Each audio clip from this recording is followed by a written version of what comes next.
We're at a point right now where our response times are well above the national average. And unfortunately, our citizens are waiting much longer for help. And quite frankly, we do not have enough staffed equipment to meet the demands of our growing city.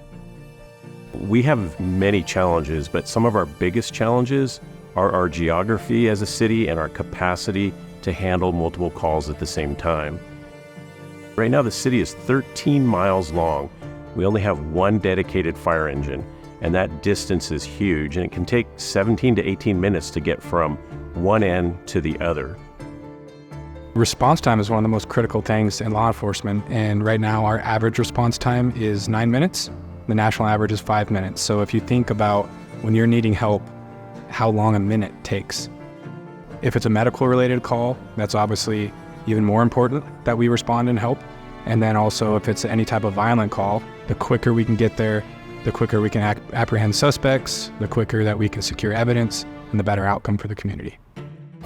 Over the last 4 years, we've seen around an 87% increase in violent crime, which is pretty significant.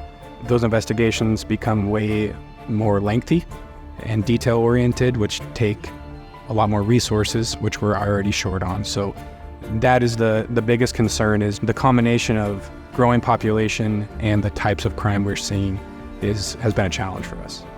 The biggest changes that we've had in our department since 2006 would be just the significant increase in call volumes and our inability to be able to handle that increase with the current staffing level that we've had, as well as just the geographical area of the city has expanded so much that just given the distances we have to travel is impacted our ability to meet those needs.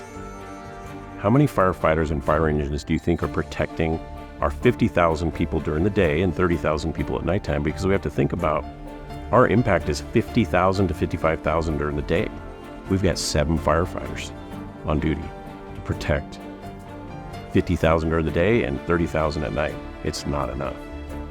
We don't have any resources available when that third or fourth call comes in. It causes our fire officers to make decisions as to which call is the highest priority, and often they have to divert from one call to another or quickly clear a call so that they can start responding to another call. At any given time, we have 3 to 5 officers, and the challenges that come with that will be when we get multiple calls. A lot of the calls we get require multiple officers. So if you think of an officer on a traffic stop that calls for backup because there's something suspicious with the vehicle, that's half our shift. And then it's not uncommon that while that's happening, we have a domestic call, which you should probably have 3 officers respond to a domestic call. Just in that moment, we have no more officers to respond in the city. And that scenario is not uncommon at all. It's actually very frequent that we'll encounter an inability to respond quickly to calls for service. And so what you see are officers no longer proactively policing because they're having to stay available to help their partners and to respond to the calls for service coming in. The community has to choose between a reactive or a proactive police department. The community should understand the challenges of longer response times and understand that as we grow, that is not going away. That problem is going to keep getting worse. And we try to adapt as a police department, but at some point you just need more resources. And again, as a department head for the city, I want the best police department for our community. And if we give the community all the information, then they get to choose on what they want moving forward. Well, if this levy passes, immediately we'll be able to hire staff to man a second dedicated fire engine at our North Station near Costco. And that this will give us 2 staffed fire engines and 2 staffed ambulances 24 hours a day.